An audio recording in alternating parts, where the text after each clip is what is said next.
Hello students, कैसे हैं आप सब लोग। तो काफ़ी सारे बच्चों की एक रिक्वेस्ट थी कि सर हमारे स्कूल में प्रैक्टिकल चालू हो गए या प्रैक्टिकल चालू होने वाला है, अकाउंट्स का प्रैक्टिकल होने वाला है, तो आप उसके लिए बता दो क्या क्या हम प्रिपेयर करके जाएं।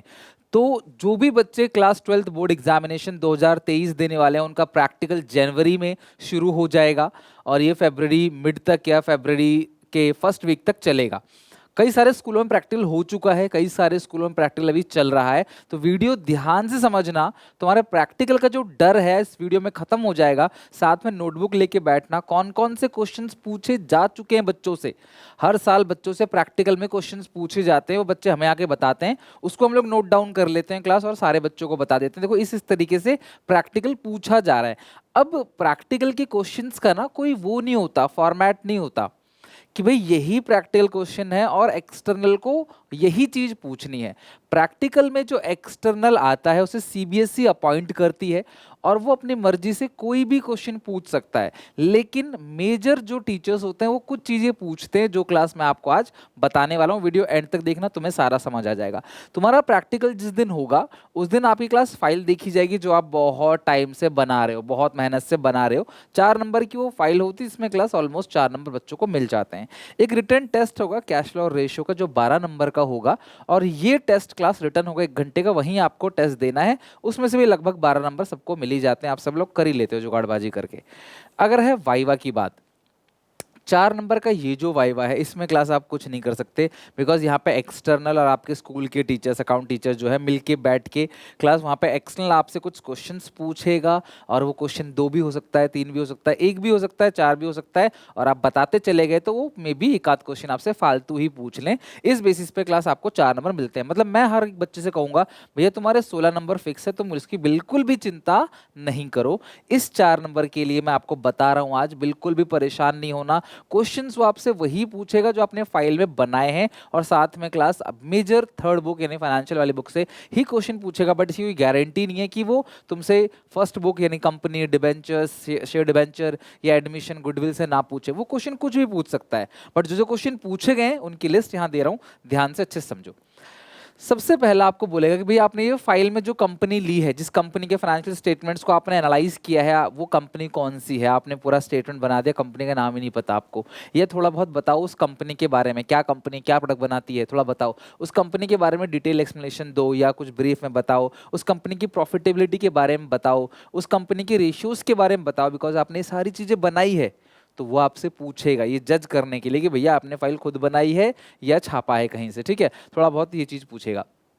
उसके अलावा बहुत सारे बेसिक क्वेश्चन होते हैं, क्लास में 50 बच्चे अब एवरेज है तो सबसे एक ही क्वेश्चन नहीं पूछेगा। तो आप क्या होता है, जैसे कोई बच्चा प्रैक्टिकल दे के आता है उसे घेर लेते भाई तेरे से क्या पूछा, तेरे से क्या पूछा, तो सेम चीज़ें नहीं पूछेगा आपसे, बट हाँ वो रिपीट जरूर हो जाएंगी 4-5 बच्चों के बाद। जैसे सीओजीएस का formula, cost of good sold, opening stock plus net purchase plus direct expense minus closing stock आपने बता दिया, तुरंत पूछेगा बेटा अच्छा डायरेक्ट एक्सपेंस कौन कौन से होते हैं। तो कुछ आपको एग्जाम्पल देने होंगे। डायरेक्टली जो ट्रेडिंग अकाउंट में डेबिट साइड आता है जैसे कैरेज इनवर्ड हो गया, फ्रेट इनवर्ड हो गया, ऐसे खर्चे क्लास बेसिकली डायरेक्ट एक्सपेंस है जो ट्रेडिंग अकाउंट में डेबिट साइड आप रिकॉर्ड करते हो बनाते वक्त।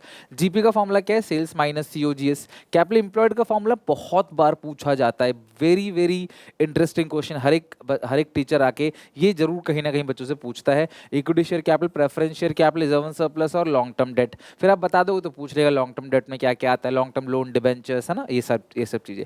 बाकी तुम्हें रेशियोज के सारे फॉर्मूले याद करने पड़ेंगे। यहाँ पे वो आप अलग अलग बच्चों से अलग अलग फॉर्मूले पूछे, किसी से आरओआई पूछ लेगा। ज़्यादातर पूछे जाने वाले ratio GP ratio, ROI, inventory turnover ratio, debt to equity ratio, current ratio, quick ratio, यही सारे रेशियोज हैं जो ज़्यादातर बच्चों से पूछे जाते हैं। इस साल सीबीएसई ने 3 नए रेशियोज आपके सिलेबस में ऐड कर दिया, तो आपको वो भी पता होना चाहिए। 2 टर्नओवर रेशियो के अंदर, एक है सॉल्वेंसी के अंदर। तो वो मैंने आपको वीडियो बना के बता दिया था अच्छे से, आप उन रेशियोज को भी अच्छे से करके जाना, मे बी वो भी आपसे पूछ ले। आपसे पूछेगा 5 करंट असेट के नाम बताओ। 12th क्लास में होने के बावजूद भी बच्चे नहीं बता पाते, ये पूछे गए हुए क्वेश्चन हैं। ये कई साल लगातार पूछे जा रहा है। करंट असेट्स के नाम बताओ 4-5, करंट लायबिलिटी के नाम बताओ 4-5, कोई भी, है ना। इस तरीके से आप पूछ सकते। रिटर्न, बीआर हो गया, class bank balance, prepaid expense, accrued income, ये सब क्लास करंट असेट है, स्टॉक वगैरह। Current liability, creditor, bills payable, advance income, outstanding expenses, है ना, short term loan, short term provision, ये सब चीजें क्लास करंट लायबिलिटी है। ट्रेड रिसीवेबल के अंदर क्या आता है, डेटर और बीआर। ट्रेड पेबल के अंदर क्या आता है, क्रेडिटर्स और बीपी। कंपनी की जो बैलेंस शीट है वो कैसे बनती है, वर्टिकल फॉर्मेट में, schedule 3 of Indian companies act 2013। Head सब हेड पूछ सकता है क्लास, किसी भी चीज का हेड, कि स्टॉक कहाँ पे आता है, यानी कि स्टॉक का मेन हेड क्या है, सब हेड क्या है, शेयर कैपिटल का मेन हेड क्या है, सब हेड क्या है, शॉर्ट टर्म प्रोविजन का मेन हेड सब हेड क्या है। तो हेडिंग सब हेडिंग भी देख के जाना पड़ेगा। आप सारे लोग जो ये प्रैक्टिकली तैयारी करोगे, ये सिर्फ आपके वाइवा की तैयारी नहीं हो रही है, इसके साथ साथ आपके बोर्ड एग्जामिनेशन की भी तैयारी हो रही है, क्योंकि बोर्ड एग्जामिनेशन में भी हेडिंग सब हेडिंग पूछा जा सकता है। ये सारी चीज़ें अगर आपको आता है तो अगर आपने बोर्ड की प्रिपरेशन कर रखी है अच्छे से, तो ये सारा आराम से आप आंसर दे दोगे, राइट। नेक्स्ट है फॉर्मेट ऑफ बैलेंस शीट। तुमको बैलेंस शीट का फॉर्मेट पूछ सकता है, बताओ भाई बैलेंस शीट का जो वर्टिकल फॉर्मेट है वो क्या होता है, उसके अंदर क्या क्या आता है। इनकम स्टेटमेंट तुमसे पूछ सकता है, उसका फॉर्मेट क्या है, revenue from operation plus other income, total revenue plus expense की list, total expense, total revenue minus total expense, PBT minus tax PAT. इस तरीके से तुमको ये भी पूछ सकता है। मतलब मैक्सिमम है, अगर आप इतनी तैयारी करके चले जाओ ना, इससे बाहर कुछ पूछेगा ही नहीं, और आपको टेंशन घबराहट हड़बड़ी नहीं होगी। आप आराम से जाके अच्छे से वेल ड्रेसअप होके जाना, अच्छे से बिहेव करना, आपका मतलब अपीयरेंस अच्छा होना चाहिए, फर्स्ट इंप्रेशन, अच्छे से तमीज से बात करना, ये नहीं कि बटन खुले हुए हैं, कॉलर खड़े हैं, बाजू फोल्ड कर रखे, इस तरह अच्छे से जाना, सो दैट एक रेस्पेक्टफुल तरीके से अगर आप जाओगे तो एक फर्स्ट इंप्रेशन अच्छा पड़ता है, वो आपको नंबर अच्छे देगा। फाइनेंशियल स्टेटमेंट्स क्या होते हैं, trading account, P and L account, balance sheet, notes to accounts, cash flow statement, ये सब फाइनेंशियल स्टेटमेंट्स होते हैं। आइडल रेशियो पूछ सकता है, करंट का 2:1, क्विक का 1:1, डेट इक्विटी का 2:1, इससे आपको आइडल रेशियो पूछ सकता है। कैश फ्लो में किससे पैसा आता है, किससे पैसा जाता है, ये सब पूछ सकता है। Cash deposited into bank, inflow है या आउटफ्लो है, तो आप बोलोगे सर नो फ्लो है। डिबेंचर इशू किया और बिल्डिंग खरीद लिया, इनफ्लो है आउटफ्लो है, तो नो फ्लो है। इस तरीके से क्लास आपसे पूछ सकता है, लॉस में एसेट को बेचा, इनफ्लो है आउटफ्लो बताओ, है ना, कुछ भी पूछ सकता है। अकाउंटिंग स्टैंडर्ड कौन सा है क्लास, कैश फ्लो का, accounting standard 3, cash flow statement. अच्छा, कौन से चीज कौन से एक्टिविटी में आता है, इंटरेस्ट रिसीव कौन से एक्टिविटी में आता है, इन्वेस्टिंग, डिविडेंड पेड कौन से एक्टिविटी में आता है, फाइनेंसिंग एक्टिविटी के अंदर। इस तरीके से तुम्हें क्लास चीजें पूछ सकता है कि कौन सी चीज कौन सी एक्टिविटी में आता है। तो ये अगर कैश फ्लो आपने पढ़ रखा है, कैश फ्लो का आपने सवाल भी बनाओगे क्लास 12 नंबर का जो टेस्ट होगा, तो ये एक्टिविटी का पता होना चाहिए। प्रोविजन फॉर टैक्स या फॉर्मेट कुल मिला कैश फ्लो का, वो आपको आइडिया होना चाहिए उसका। ओके, ऑपरेटिंग एक्सपेंस किसको कहते हैं क्लास, और फॉर्मूला क्या होता है ऑपरेटिंग, बिजनेस को ऑपरेट करने के लिए जो खर्चा किया जाता है ना, like class COGS plus class COGS हो गया, ऑपरेटिंग कॉस्ट हो गया, COGS plus operating expense, depreciation और selling and distribution, office and administration. कॉल से नेरियर क्या होता है, कॉल से एडवांस क्या होता है, और क्लास ये कहाँ पे रिकॉर्ड होता है। कॉल से नेरियर सब्सक्राइब शेयर कैपिटल से माइनस होता है, कॉल से एडवांस करंट लायबिलिटी है।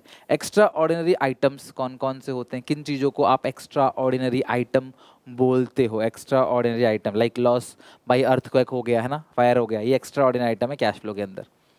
इंट्राफॉर्म कंपैरिजन किसे कहते हैं क्लास, इंटरफॉर्म कंपैरिजन किसे कहते हैं, राइट। तो जब आप एक कंपनी दूसरी कंपनी से कर रहे हो तो इंटर, सेम कंपनी से कंपैरिजन कर रहे हो तो इंट्रा। इंटरनल यूजर कौन कौन होते हैं फाइनेंशियल स्टेटमेंट्स के, एक्सटर्नल यूजर कौन कौन से होते हैं, इनके नाम पूछ सकता है। ऑपरेटिंग साइकिल किसको कहते हैं, जिस दिन आपने रॉ खरीदा उसको फिनिश गुड्स में कन्वर्ट किया, बेचा और उसके बाद पैसा मिल गया, ये पूरा साइकिल ही क्या कहलाता है, ऑपरेटिंग साइकिल, ये पूछा जा सकता है। अकाउंटिंग स्टैंडर्ड 4 किस चीज का है क्लास, ये पूछ सकता है। और प्रपोज डिविडेंड का नया ट्रीटमेंट क्या होता है, पहले प्रपोज डिविडेंड बैलेंस शीट के अंदर आता था, as per accounting standard 4 class event occurring after balance sheet date, वहां पे क्लास वो बैलेंस शीट के अंदर नहीं आता, वो नीचे आता है फुट नोट के अंदर।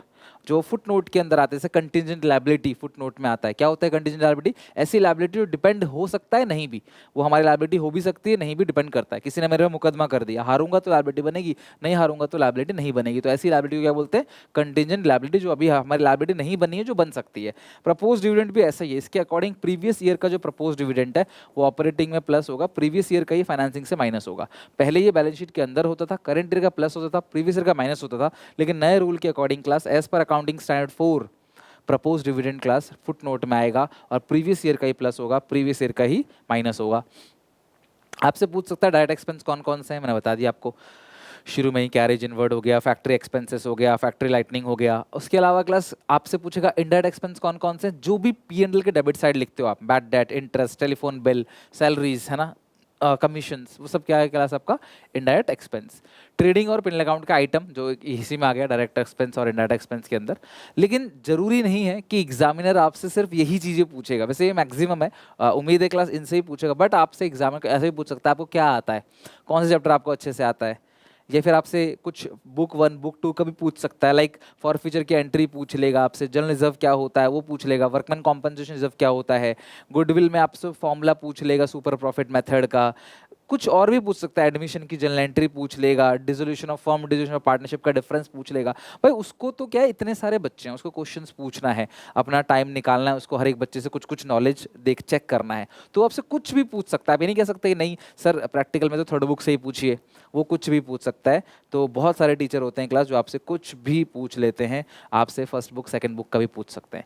बस मैं इतना जानता हूँ, एक लाइन फाइनल आज ही पूरी क्लास का, आप जितना घबराए हुए हो, जितना डरे हुए हो प्रैक्टिकल से, वाइवा से, उतना क्लास खतरनाक होता नहीं है, आसान होता है। और ये आपको तब रियलाइज होगा जब आप प्रैक्टिकल देके आ जाओगे कि इतना कुछ नहीं है, आराम से प्रैक्टिकल हो जाता है। हम बेमतलब का स्ट्रेस ले रहे थे, हम बेमतलब का टेंशन ले रहे थे। हर साल ऐसा होता है, हजारों बच्चे प्रैक्टिकल देके आते हैं, बताते हैं सर इतना सोच रहे थे, इतना कुछ हुआ नहीं, आसानी से 2-3 क्वेश्चन पूछा, हमने बता दिया। 5-6 क्वेश्चन पूछा, एक आध गलत भी हो गए तो भी पूरे नंबर मिल जाते हैं। क्लास में कुछ बच्चों के, क्लास 7-8 बच्चों के 20 में से 20 नंबर आते हैं, 7-8 बच्चों के 18-19, 7-8 बच्चों के 17, इतने नंबर आते हैं। 17, 18, 19, 20 के अंदर तुम्हारे भी नंबर आ जाएंगे। घबराओ मत, जितने मैंने बताए उसे पढ़ के जाओ, कुछ नहीं पढ़ना, सिर्फ अकाउंटिंग रेशियोज के सारे फॉर्मूले याद करके चले जाओ, बहुत है। आराम से तुम्हारा रेशियो का रिवीजन भी हो जाएगा, साथ में तुम क्लास वाइवा में भी आंसर दे सकोगे। उम्मीद करता हूँ, दिल से दुआ करता हूँ आप सबका प्रैक्टिकल बहुत अच्छा हो। वीडियो अच्छी लगी, काम की लगी, मैंने कुछ इन्फॉर्मेशन शेयर की जो आपके लिए क्लास हेल्पफुल है, तो प्लीज़ इस वीडियो को अपने क्लासमेट 200 तक पहुँचाओ। और क्लास थोड़ी सी तबीयत मेरी सही नहीं है, जिसकी वजह से क्लास वन शॉट अकाउंट्स का आ नहीं पा रहा। कोशिश करूँगा क्लास जल्दी ही, कल परसों के अंदर क्लास लगातार बेसिस पे आप लोगों के लिए अकाउंट्स के वन शॉट लेके आऊँ। तब तक के लिए सपोर्ट दिखाना, क्लास शेयर करना, वीडियो को कमेंट करके जरूर बताना कि आपका प्रैक्टिकल क्या गया, आपके प्रैक्टिकल में क्या क्या क्वेश्चन पूछे गए, अगर आपका चला गया तो ठीक है बताना बच्चों को, कमेंट सेक्शन में बच्चों को हेल्प मिलेगी। आगे मिलते हैं नेक्स्ट क्लास में। Take care, bye bye, God bless you.